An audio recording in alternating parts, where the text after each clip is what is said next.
Dans l'actualité sportive de ce jour, le rendez-vous national le plus attendu des judokas a rendu son verdict ce week-end.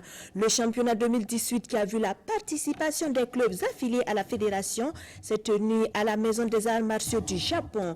Les noms et les visages des heureux champions dans quelques instants. Week-end intensement art martial. Nous ferons aussi un tour à la Maison du Peuple et à l'ISSDH pour apprécier des démonstrations.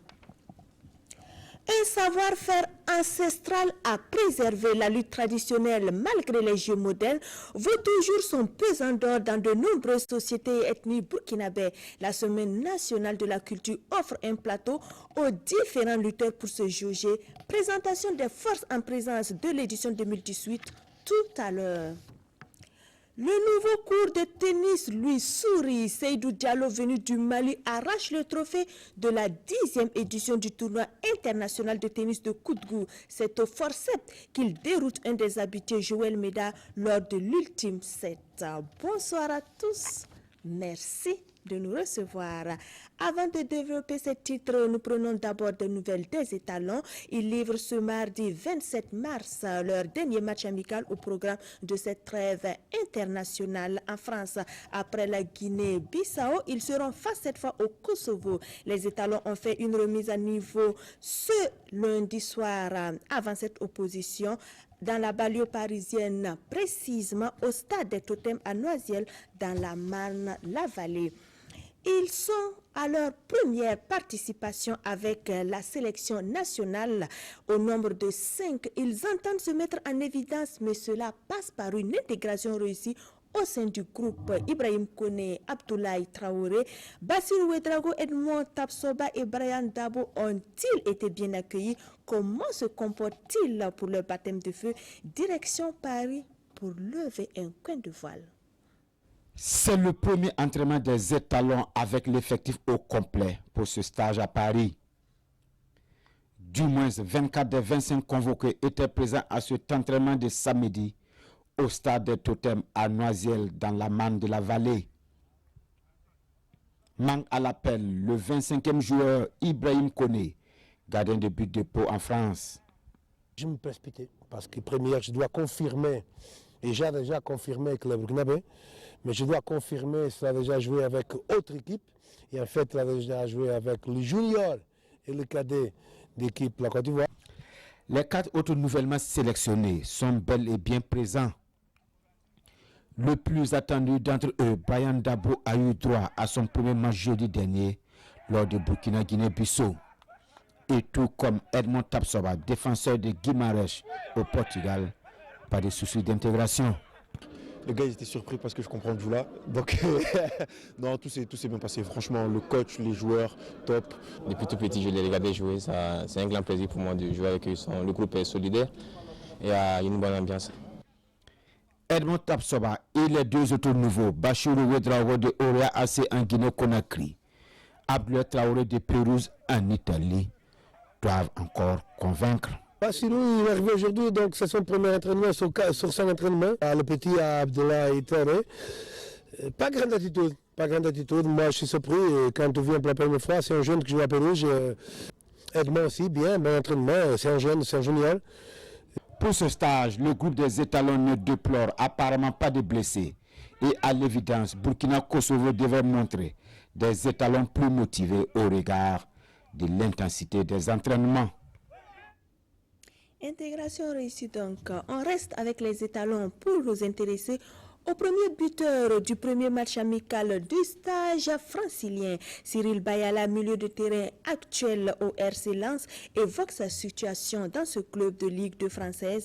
Mais avant, il nous donne des pistes sur son inspiration du but.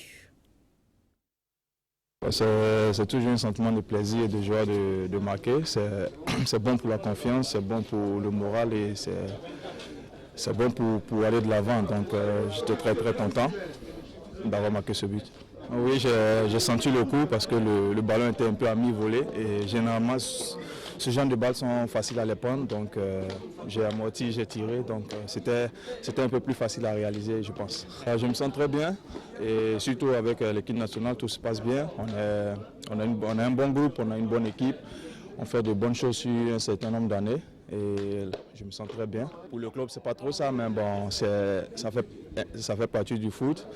Il y a des moments difficiles, donc il faut s'accrocher pour pouvoir traverser ces moments difficiles-là. Donc personnellement, moi je suis concentré, je travaille toujours pour aller de l'avant.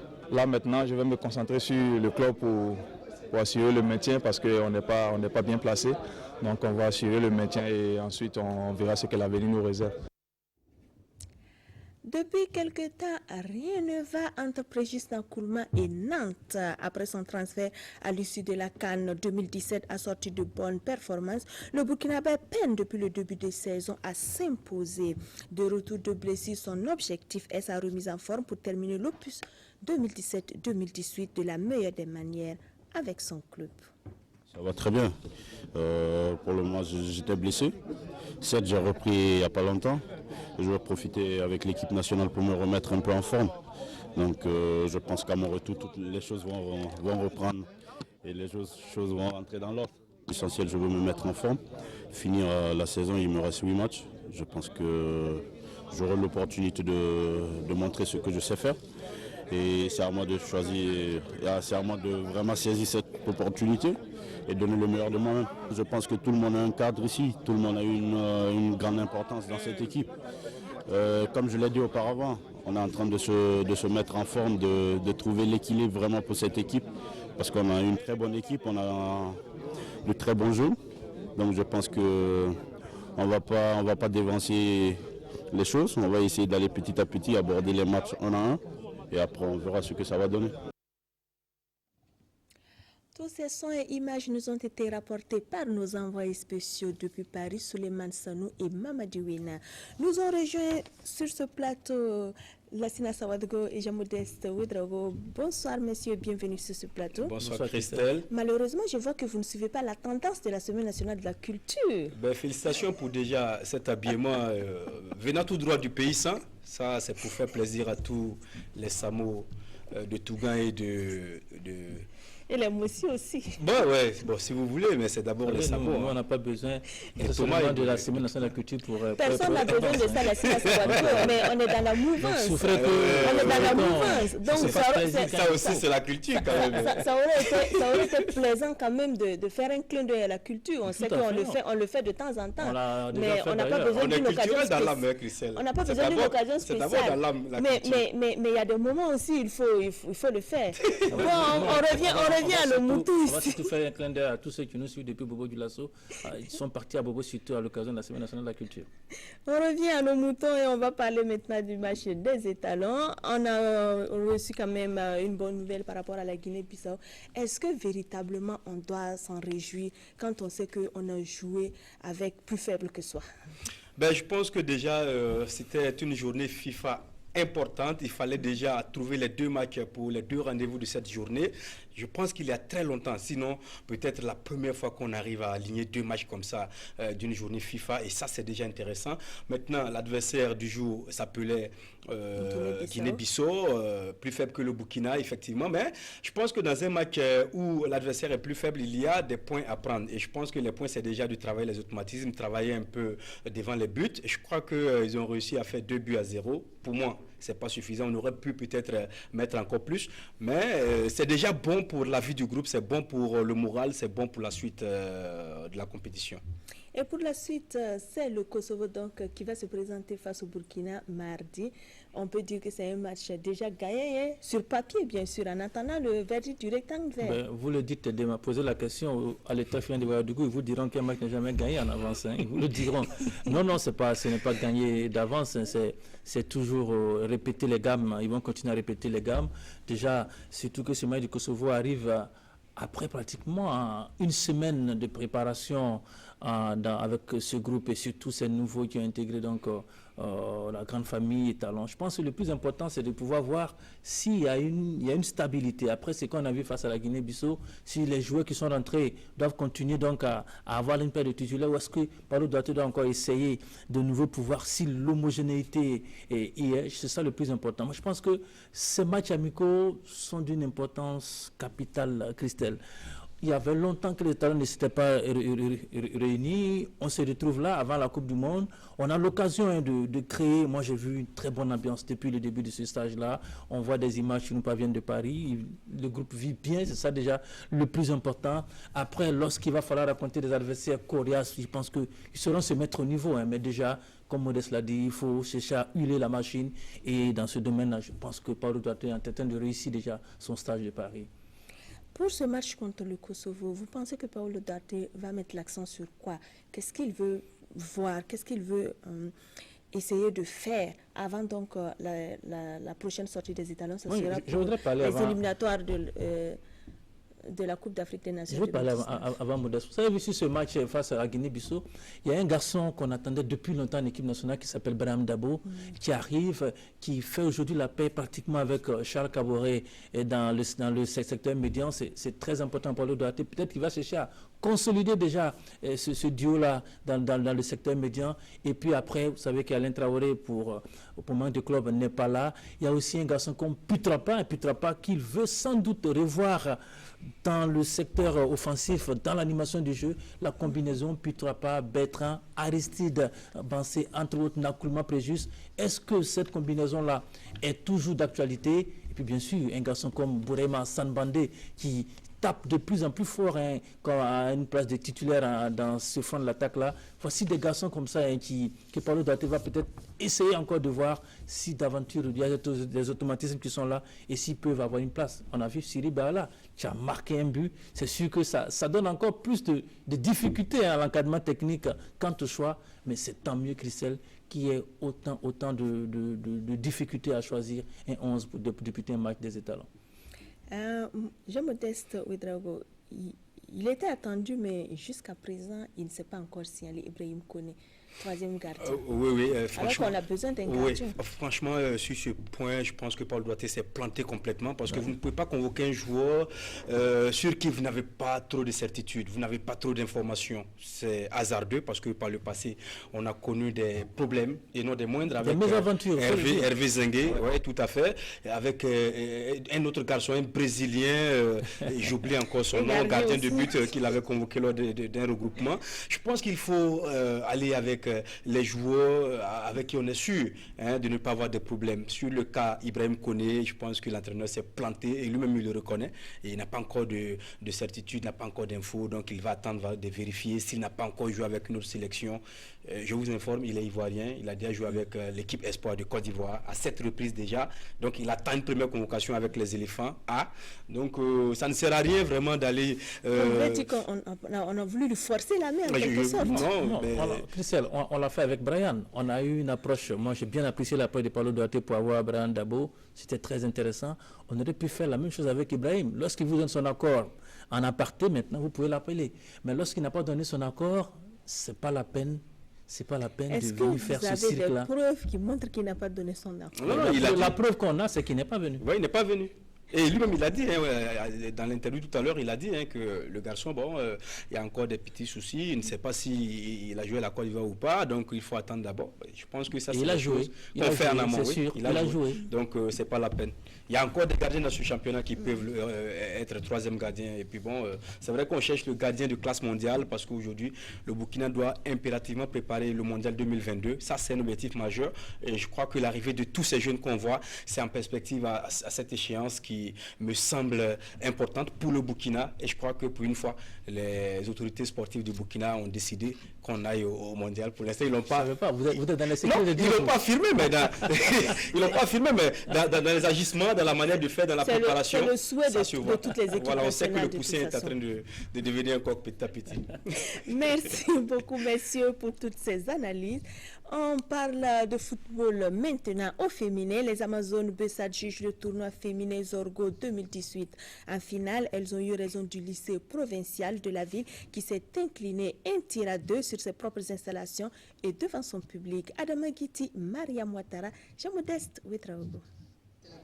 Une foule massive et diversifiée, des prestations d'artistes et 2 équipes prêtes à donner le meilleur d'elles-mêmes, tout était réuni pour un après-midi festif à Zorgo. L'occasion, la finale de la première édition du tournoi du Maracana féminin Zorgo 2018. Une finale qui a décidé d'attendre les tirs au but pour choisir son camp entre les Amazones B Anvers et le lycée provincial de Zorgo. À cette épreuve, ce sont les Amazones qui se montrent les plus à droite en réussissant 2 tirs contre 1 pour les rouges et blancs du lycée provincial. Le résultat aurait pu être autre si et seulement si l'arbitre avait accordé le but inscrit à la 9e minute par le lycée provincial. Les 2 périodes, elles, sont marquées par des gardiennes de but de plus en plus vigilantes et des occasions ratées. Résultat, 0-0 coup de sifflet final. La suite, on la connaît. Pour une première édition, je pense que c'est bien. Il faut qu'on les encourage parce que ce n'est pas du tic au tac. Il faut une formation derrière pour que les performances soient vraiment au top, quoi. Mais c'est déjà encourageant. Le 10 février, quand on s'est réunis ici, ce n'était pas le même niveau de performance. On sent de l'amélioration. Donc, je suis satisfaite déjà. Tout porte à croire que ce tournoi a de beaux jours devant lui.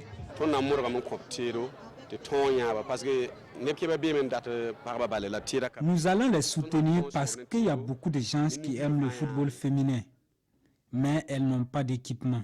Donc si nous arrivons à les accompagner, nous sommes sûrs qu'elles pourront rayonner. Nous sommes prêts à mettre en place une équipe qui va représenter la province. Nous débutons, n'est-ce pas, le football féminin par ce tournoi. Nous allons mettre en place une équipe provinciale et j'ai promis de soutenir cette association pour que le tournoi soit pérennisé et qu'il soit mieux organisé et que l'équipe provinciale qui va en sortir puisse effectivement bientôt détrôner la championne nationale. Le lycée provincial finaliste reçoit des médailles d'argent, un ballon et une enveloppe financière. Quant aux Amazones, grandes vainqueurs de cette première édition, elles remportent un jeu de maillot, un ballon, des médailles d'or, une enveloppe financière et le trophée.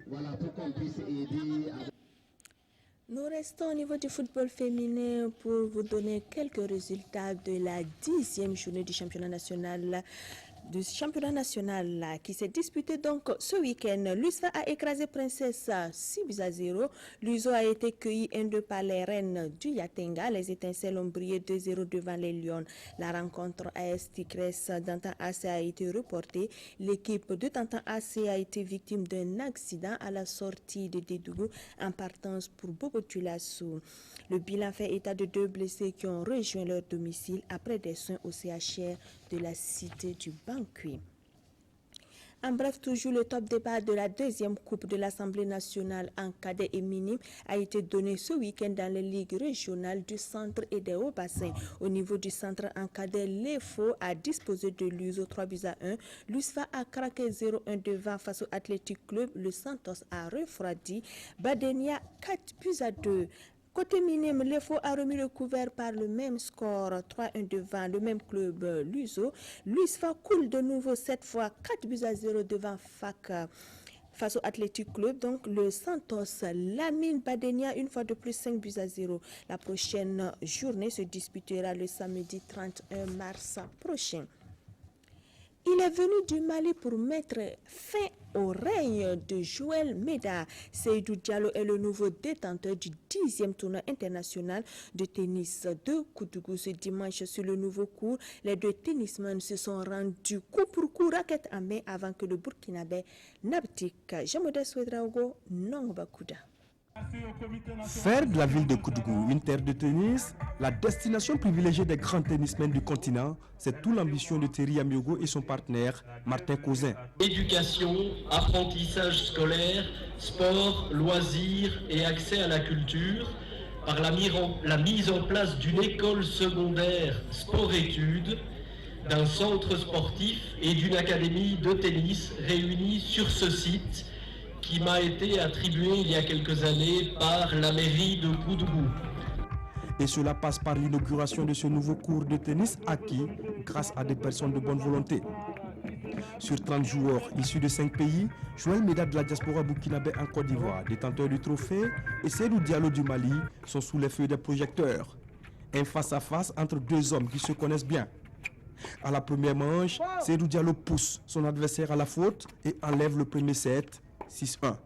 Jeu et première manche, Seydou Diallo 6-1. Meda est mal inspiré. À la deuxième manche, Diallo fait une entame tonitruante, mais Meda puise dans ses dernières ressources et réalise une remontée spectaculaire. Égalité. Il réussit ses services et prend le contrôle du jeu. 5 jeux à 4, le Burkinabé est sur le point de l'emporter. Mais il retombe dans ses travers. Résultat, Seydou passe devant et oblige son adversaire à aller au tie-break à 7 jeux gagnants. Joël Meda signe son retour en s'imposant 7-3 et allume la flamme de l'espoir au sein du public. 7-3. Deuxième manche pour Meda Joël. Au super tie-break, à 10 jeux gagnants, Seydou Diallo fait trembler son adversaire. Il fait parler sa puissance. Joël manque d'énergie et sombre complètement. Il s'incline 10-5 et cède son titre au Malien Seydou Diallo. C'était une finale difficile pour moi. Et puis comme ça fait longtemps que je n'ai pas joué, je viens de commencer les compétitions. Et puis jouer contre un mec comme Joël Meda, c'est pas facile du tout. En tout cas, c'était une bonne finale. Ça ferait maintenant 3 matchs, 3 défaites comme lui. Je m'attendais à mieux, mais dommage. J'ai donné ce qu'il y avait, j'ai perdu par la faute du premier set. J'ai mal commencé au début parce qu'il y avait la pression.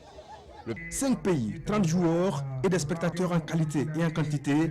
Voilà en résumé la 10e édition du tournoi international de tennis de Koudougou. Très satisfaite de ce tournoi qui se termine bien, comme vous l'avez si bien dit. Et je crois que les 2 finalistes ont été de taille, ils ont été à la hauteur. Et c'est une compétition, il faut bien que l'un gagne. Mais je voudrais dire au second que ce n'est pas du tout une défaite. Et pour moi, par rapport à mes fonctions, en tant que médecin, je ne peux qu'encourager des activités qui font la promotion du sport et qui également font la promotion du sport des jeunes. Au niveau de l'organisation, on s'est dit que c'est un pari gagné. On se félicite d'avoir bien organisé la 10e édition. Ça n'a pas été facile dès le début, mais nous rendons grâce à Dieu pour cette organisation de la 10e édition. Au palmarès, le vieux Brisca, Sansan Dabiré, 4e, empoche 75 000 francs CFA. 3e, Aliou Seydou du Niger, 100 000 francs CFA.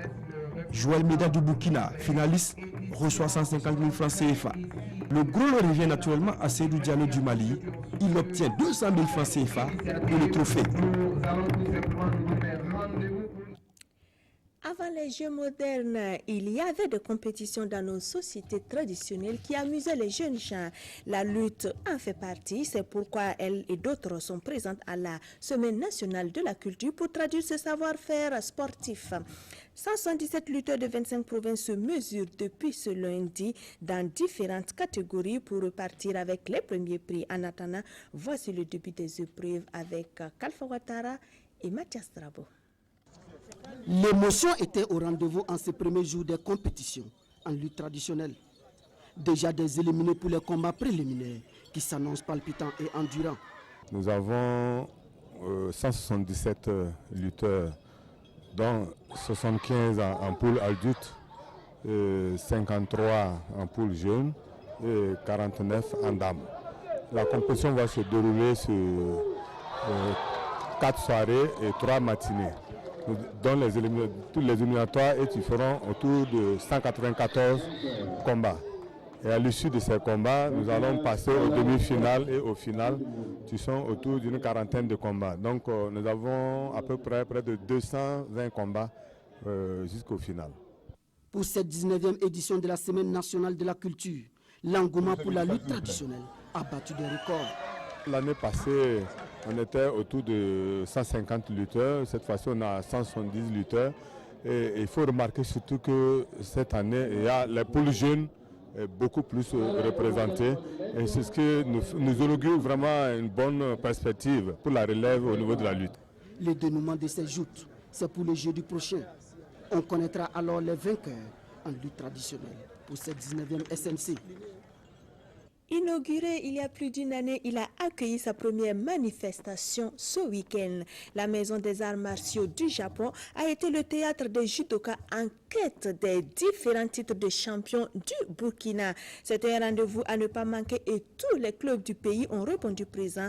Tous, malheureusement, ne sont pas repartis avec des titres en jeu. Quels sont les clubs et leurs représentants qui ont fait basculer des duels en leur faveur? Daouda Ouattara et Lassina Sawadko nous situent. 12 clubs venus des 4 coins du pays, 190 combattants sur le tatami de la Maison des Arts Martiaux et un soutien de plusieurs autres présidents de fédération pour l'occasion. Au judo, on respecte la coutume. Un kata pour débuter les hostilités des finales 2018 en hommage à Koudougou André Zougrana, ceinture noire, 7e dan.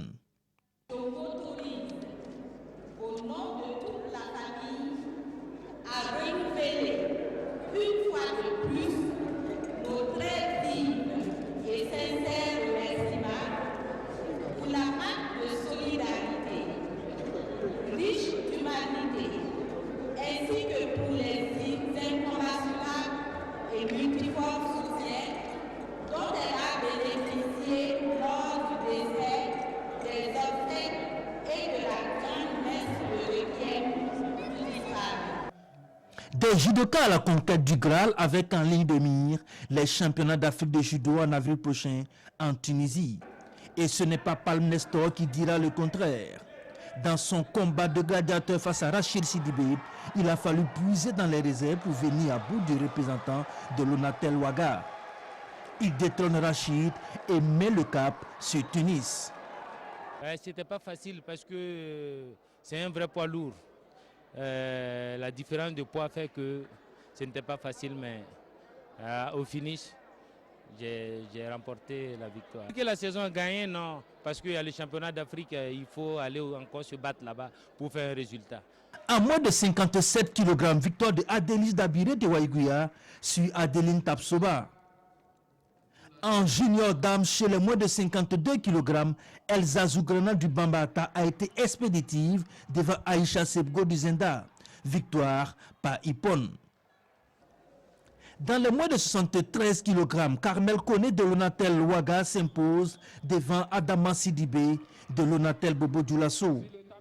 Koulibaly, candidat de Bobo en junior dame, est venu à bout de Agirata Ouedrago de Kaya en moins de 57 kg par immobilisation. Agirata a retrouvé ses esprits une fois hors de la salle. Drabo Kalifara de Bobo Djoulasso en moins de 60 kg en senior a pris le meilleur sur Ousmane Sanogo de Ouaga. Ousmane qui d'ailleurs a eu du mal à quitter le tatami. Le combat entre Ahmed Ouedrago de Ouaga et Bernice Sawadogo, athlète à JSB 2017, aura été enlevé. Au bout du suspense, Ahmed et ses fans peuvent jubiler. En tout cas, son soutien. Reculez s'il vous plaît. Reculez s'il vous plaît.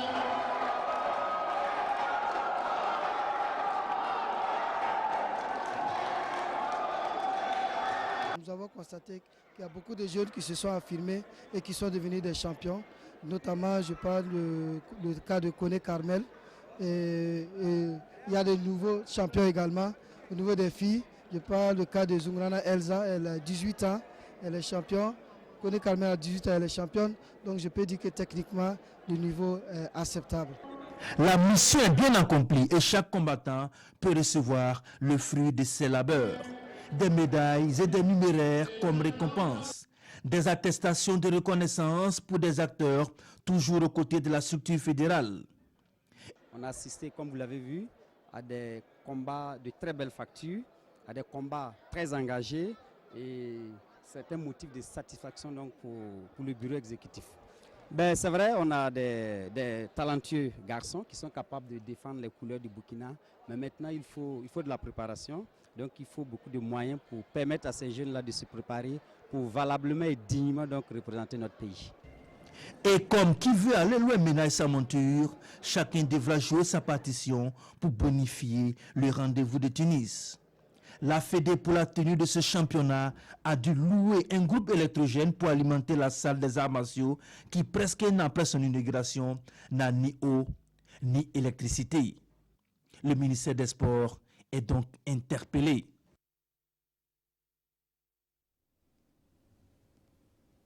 Avant de revenir à l'interpellation, donnez-nous déjà, la sénatrice Orgo, des nouvelles de la judoka évacuée des Tétamis.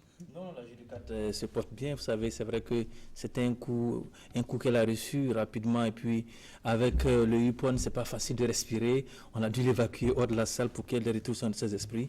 RAS se porte bien.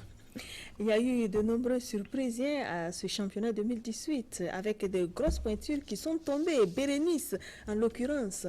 Oui, Bérénice est tombé, c'est la grosse surprise surtout de ce championnat parce qu'on connaît ce garçon, il a été donc athlète à JSB de l'année dernière. Judo et karaté. Judo et karaté et au judo là, Ahmed Ouedraogo du Zenda rafle la mise devant Bérénice. C'est la preuve qu'on ne doit pas dormir sur les lauriers. Lorsque vous avez gagné une saison, il faut continuer, il faut travailler peut-être doublement pour pouvoir donc rester au top. Malheureusement pour Bérénice, Ahmed a été plus fort. Et à Bérénice de se remettre en cause et de revenir encore plus fort pour les autres éditions. Et les champions qui ont âprement disputé leur place pour partir en Tunisie dans quelques jours pour le championnat d'Afrique, c'est un bon coup pour la Fédération burkinabé de judo. Oui, c'était très important. On peut s'attendre à des médailles d'or. Le président l'a dit, mais la condition pour les médailles d'or, Christelle, c'est de continuer la préparation. Le championnat, il est fini. Tunis, c'est en ligne de mise, c'est déjà en Afrique à côté. Il faut que la préparation continue. Et pour bien préparer les garçons, il faut les moyens. Il faut les moyens. Si la fédération a tenu son championnat maintenant, c'est amplié donc à ce championnat d'Afrique du côté donc de Tunisie. Maintenant, au moyen dessus pour que les Burkinabés puissent aller représenter dignement le drapeau. Vous savez, on l'a dit, le nouveau ministre l'a dit, le sport retient un gros ambassadeur du Burkina Faso. Et lorsqu'un athlète sort, il faut qu'il soit dans de bonnes conditions pour pouvoir donc faire flotter le drapeau du Burkina Faso. On espère qu'ils auront les moyens surtout pour se préparer. Mais en attendant, il faut qu'il soit dans de bonnes conditions d'apprentissage au niveau national avant d'aller se faire valoir à l'extérieur. Dites-nous par rapport à la salle. Jusqu'à présent, ça traîne. Qu'est-ce qui Vous savez, fait cela? Christelle, moi j'ai eu des pincements au cœur lorsque je suis parti. Donc, la salle elle semble même un peu obscure, bien que la fédération ait déployé des moyens. Oui. La puissance du groupe ne permettait pas donc à la lumière d'être complètement et bien puisse éclairer donc la salle comme il le fallait. La puissance du groupe n'a pas pu donc éclairer la salle. C'est tout dire bien sûr la difficulté que les fédérations ont tenu leurs différentes manifestations dans la salle. Ça fait une année déjà. Moi j'étais à l'inauguration lorsque l'ambassadeur du Japon était en fin de mission au Burkina Faso. Les autorités, le CNOSB a fait des pieds et des mains pour pouvoir inaugurer cette salle-là, pour lui rendre hommage parce qu'il a travaillé dur comme fin pour que cette salle-là puisse être une réalité. Christelle, lorsqu'on vous lave le dos et que vous n'êtes pas capable de vous laver la face, il y a quelque chose qui ne va pas. On se rappelle encore de ce reportage où le ministre de l'époque, Taïrou Bangré, avait dit oui, le Japon nous a offert une salle, un joyau, nous allons nous permettre de connecter la salle au réseau électrique et bien sûr au réseau de l'ENEA. Une année après, pour cause d'eau et d'électricité, la salle n'est pas fonctionnelle. Comment est-ce qu'on peut imaginer ça, Christelle? Une salle de sport de cette envergure-là, qui pour des raisons d'eau et d'électricité n'est pas fonctionnelle. Moi, j'espère que le nouveau ministre qui a pris fonction n'était pas au courant de ce dossier-là, et dès qu'il sera mis au courant, bien sûr, même si ce n'est pas dans les fonds du ministère, avec aujourd'hui le Fonds national de développement des sports qui est là, on doit pouvoir trouver une solution pour que cette affaire-là soit un mauvais souvenir. Espérons. On va revenir au football pour parler du meilleur joueur à JSB, et il est connu depuis quelque temps. Tout à fait, c'est encore le même. C'est un bis repetita pour Cheikh Djibril Ouattara, joueur à JSB du dernier mois. Il vient encore de récidiver. Il est encore joueur à JSB du mois passé, donc Christelle. Cheikh Djibril Ouattara de l'ASFB. Il a marqué 3 buts donc depuis qu'il a été donc désigné joueur à JSB. Il a encore porté l'ASFB en tête de ce Faso Foot là. L'ASFB qui compte désormais 6 points d'avance sur Salitas, son poursuivant immédiat. Cheikh Djibril Ouattara sera encore honoré par l'association de jeunesse sportive du Burkina Faso. Vendredi prochain, du côté du stade Wobi de Bobo Dioulasso, il recevra une fois de plus le trophée du joueur AJSB et du mois. Il recevra un chèque de 100 000 francs CFA de la Fédération burkinabé de football. Il recevra aussi un bon d'équipement de 50 000 francs CFA de notre équipementier maison. Il s'agit de Tovio, l'équipementier donc des étalons, l'habilleur aussi de l'AJSB. Tout cela lui sera remis le vendredi prochain au stade Wobi. Cheikh Djibril Ouattara sera encore à l'honneur, et c'est l'ASFB qui pour le moment trône en tête de ce Faso Foot. Et Cheikh Ibrahim Ouattara est pour quelque chose, Christelle Dabré-Paré. Merci beaucoup, Lassina Sawadgo, pour toutes ces précisions. Nous continuons avec les arts martiaux. Ils n'étaient pas en compétitions officielles, mais en démonstration à la Maison du Peuple. C'est la 11e fois d'affilée qu'un tel spectacle regroupant différentes disciplines des arts martiaux se tient. Son initiateur est Maître Woba Swari du club S-Afrique de Kung Fu Wushu. Plus de détails sur cette soirée avec Césaire Carfo et Abdoulaye Kabouri. Ils sont venus montrer ce qu'ils savent faire dans la pratique des arts martiaux. Eux, c'est la centaine de pratiquants en Kung Fu, Taekwondo ITF et le Voki-Vote. L'initiateur de l'événement n'est autre que Maître Swari Woba, promoteur du club de Kung Fu S-Afrique, qui veut dire Espoir Afrique. Je tente donc de créer une tribune d'expression pour les arts martiaux. Voilà. Et également, créer donc cet esprit de fraternité entre la jeunesse. Voilà, donc c'est comme ça. Et donc participer aussi à l'éducation de la jeunesse. Voilà, et permettre à la population aussi de comprendre l'intérêt donc de la pratique des arts martiaux. Le passage du club Dragon Céleste n'a laissé nul indifférent. Les pratiquants dans la majorité, très jeunes, ont montré leurs aptitudes en Voki-Vote, cet art martial vietnamien, sous la direction de Maître Joachim Nakulman. Le Taekwondo, cet art martial coréen, était également à l'honneur. Dirigé par Maître Adama Hema, les apprenants de la discipline ont montré leur savoir-faire dans plusieurs registres. Je suis content d'avoir participé à cette démonstration. Je félicite et j'encourage les organisateurs et les organisatrices de cette démonstration. Le club S-Afrique, qui enseigne le Kung Fu, cet art martial chinois, a également étalé toutes ses richesses. Les Wushu ont mis en exergue leur qualité intrinsèque. La technique du singe a été reproduite. Je ressens une passion pour me motiver à progresser encore plus. Et j'encourage tous ceux qui ne sont pas gradés plus que moi à progresser aussi. À l'occasion, des attestations de participation ont été remises à quelques adeptes des arts martiaux. Le 9e club Shotokan, lui, renforce les capacités de ses membres. Nous parlons karaté-do. C'était à l'INJFS, à l'ISSTH, ex-INJFS, Bobby Boy, membre de la World Shotokan Karate-do Federation, a procédé à une remise à niveau sur quelques aspects durant les 48 heures de stage. Gérard Sommet, Salif Ouedraogo. I am not going here for respect. Bobby Bang Boy, un maître de karaté-do parmi ses disciples. Un expert nigérien en pleine démonstration avec les pratiquants du karaté-do Shotokan. Membre de la World Shotokan Karate-do Federation, Bobby Bang Boy et ses élèves du jour revisitent les techniques de base du Shotokan en vue d'une perfection. Après quelques heures d'exercice, l'expert est satisfait du niveau d'ensemble. Donc ce qu'il a remarqué, c'est que les gens font plus la compétition. Donc il y a des fondamentaux qu'ils ont oubliés ou qu'ils ont négligés. Donc c'est sur ces fondamentaux donc il est revenu ce matin, surtout la flexibilité, la respiration, voilà, la maîtrise du soi, etc., etc. Donc c'est ce qu'il est en train de corriger donc, ce matin. Sinon le niveau est bon, il n'y a pas de problème. Nous avons demandé qu'ils viennent nous faire travailler d'abord les principes, les fondamentaux du karaté. Parce que quand on travaille seul, souvent parce qu'on a des éléments qui sont en province, il arrive que les principes là nous échappent. Donc on lui a demandé de venir faire un rappel des principes fondamentaux. Et puis après maintenant on va travailler les techniques supérieures. Le stage est une initiative du Nebie Club Shotokan. Cette activité marque le début de la saison du club. On a bien voulu faire venir un expert, M. Bobby Bamboé, qui est un expert mondial du karaté résident au Nigeria, très influent dans la fédération anglaise de karaté, de venir nous donner un plus de ce qu'il fait tous les jours là-bas. À l'issue de ce stage, les responsables du Nebie Club Shotokan prévoit déjà pour les stagiaires une tribune de mise en pratique de leurs connaissances. Peut-être que d'ici le mois d'avril-mai, on va envisager une compétition. Et puis à long terme aussi, bon, comme j'ai dit, comme le président l'a dit, c'est les relations d'amitié avec les karatékas du Nigeria.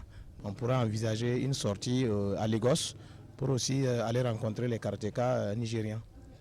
Le stage de perfectionnement débuté ce samedi a pris fin hier dimanche à l'Institut des sciences des sports et du développement humain ISSDH.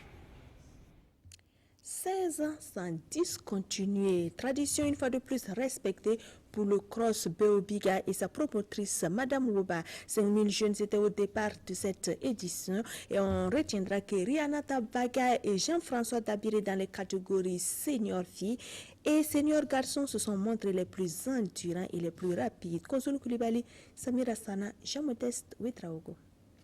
Les artères du quartier Paglayiri de Ouagadougou en ébullition et pour cause, la 16e édition du Cross Beobiga. Ils sont là, plus de 500 jeunes, catégories d'âge et de sexe confondus pour respecter ce rendez-vous annuel devenu culte. Beobiga est une occasion pour les jeunes de démontrer leur capacité de résistance et d'aller au-delà de leurs limites. Pour cette 16e édition, c'est Jean-François Dabiré qui ravit la vedette à 77 autres concurrents dans la catégorie senior sur un circuit de 5 km. Dans la catégorie senior fille, Rianata Baga décroche pour la 3e fois le titre en parcourant les 5 km en 17 minutes 19 secondes. Elle prend le dessus sur 37 autres coureuses. Dans la catégorie des 14-15 ans, Seyni Cabré s'illustre devant 300 autres inscrits sur une distance de 3 km. Aseta Zongo, elle, remporte la course de 2 km en 10 minutes 4 secondes. Pour une jeunesse sportive épanouie, l'association Beobiga est engagée depuis 16 ans. Je suis vraiment très contente de la réussite. Les enfants sont beaucoup sortis. Quand on compare aux éditions passées, cette année ils sont plus. C'est le double même. Il y a déjà des champions de Cross Beobiga qui participent les différentes compétitions. Et je suis réjouie de voir ces enfants là-bas parce qu'en fait, ce qu'on fait ici, ce n'est pas pour rien.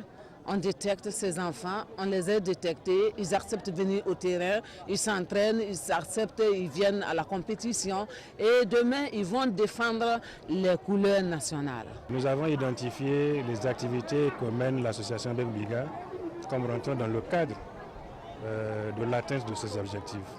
Vous voyez ici, vous avez essentiellement des jeunes et des enfants et toute une population d'un quartier qui participe à cette action. Et nous pensons que c'est une occasion pour la CEDEAO aussi d'accompagner l'association dans ses activités tout en atteignant ses propres objectifs. Chez moi, c'est une première, mais je sais que l'association existe depuis 2009 et que vraiment ce qu'elle fait sur le terrain, c'est vraiment une très bonne chose. Donc vraiment, c'est à féliciter, elle est à féliciter. Et puis cette activité est vraiment une grande activité qui mérite l'accompagnement de tous. Au palmarès, des vélos, des enveloppes financières, des kits scolaires et d'autres gadgets ont été offerts aux plus méritants. C'est tout pour ce magazine enregistré GPNAL de la SNC oblige. Merci de votre attention et votre fidélité. Excellente semaine sainte en compagnie des programmes de notre chaîne nationale.